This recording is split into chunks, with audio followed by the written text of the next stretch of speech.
दोस्त एक अनकंफर्टेबल सच सुनो, मोटिवेशन एक झूठ है। क्योंकि मोटिवेशन जब आता है जब तुम्हारा ऑलरेडी काम करने का मन होता है, पर जब तुम थके होते हो, कंफ्यूज होते हो, तो और मोटिवेशन चला जाता है।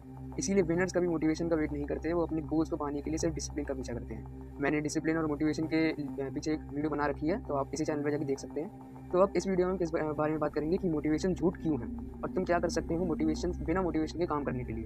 तो मैं कुछ हम पॉइंटर्स लिख के लाया हूँ, वो पढ़ के सुनाता हूँ। तो अब तुम बिना मोटिवेशन के काम कैसे कर सकते हो? तो एक मैंने बुक पढ़ी थी, इसका नाम था एटॉमिक हैबिट्स, तो जेम्स क्लियर ने लिखी थी वो। तो उसमें उन्होंने क्या कहा था, you do not rise to the level of your goals, you fall to the level of your system.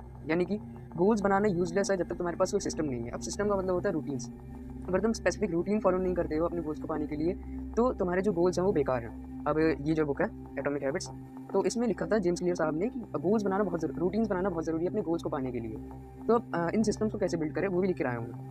Rule number 1, 2 या 5 मिनट रूल। तो सबसे पहले जब भी तुम कोई काम करने बैठो, तो तुम्हें क्या करना है, काम को देख के डरो मत। काम को सिर्फ 2 मिनट करो या 5 मिनट करो। अपने दिमाग से कहो कि मैं ये काम बस 2 मिनट करूँगा या 5 मिनट करूँगा। उसके बाद तुम्हारा खुद फ्लो बन जाएगा। अगर फ्लो नहीं बना तो काम को छोड़ दो, अगली बार और उससे ट्राई करो। तो ये रोज प्रैक्टिस करने से होगा। Rule number 2, fix a time. एक टाइम फिक्स कर लो। जैसे तुम्हारे टीचर कहते होंगे ना कि इस टाइम को इस सब्जेक्ट में पढ़ाई करो, ये सब, तो ऐसे ही तुम्हें भी करना है। एक स्पेसिफिक टाइम को एक स्पेसिफिक चीज़ के लिए अपना बाउंड कर दो।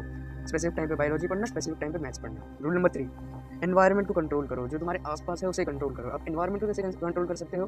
तो पहले सबसे पहले फ़ोन दूर रखो अपना। जब भी तुम काम करने बैठो तो फ़ोन दूर रखो कि अब एयरप्लेन मोड है, अब मुझे कोई डिस्ट्रैक्शन नहीं चाहिए, वरना कोई नोटिफिकेशन आई तुम्हारे 2-3 घंटे ऐसे ही निकल गए। ये बहुत बार होता है, हमारे साथ सबके साथ होता है। तो अब एक बोनस टिप लेके आया हूँ मैं। The future is created by what we do today, not what we plan tomorrow. तो इसका मतलब क्या है, हम जब शुरू में काम करना होता है तो बहुत सारी चीज़ें कर लेते हैं कि इसे भी कर लूँगा, इसे भी कर लूँगा। तो ओवर प्लानिंग करने से कुछ नहीं होगा। अपने गोल्स को अचीव करना है। चाहे तुम एक काम करो, अपनी चेकलिस्ट में 5 तुम्हारे काम में एक काम करो, तो उससे ही तुम्हें खुद मोटिवेशन निकल के आएगा, वो इंटरनल मोटिवेशन हो। तो अब डिसाइड तुम करोगे, तुम वेट करोगे या काम।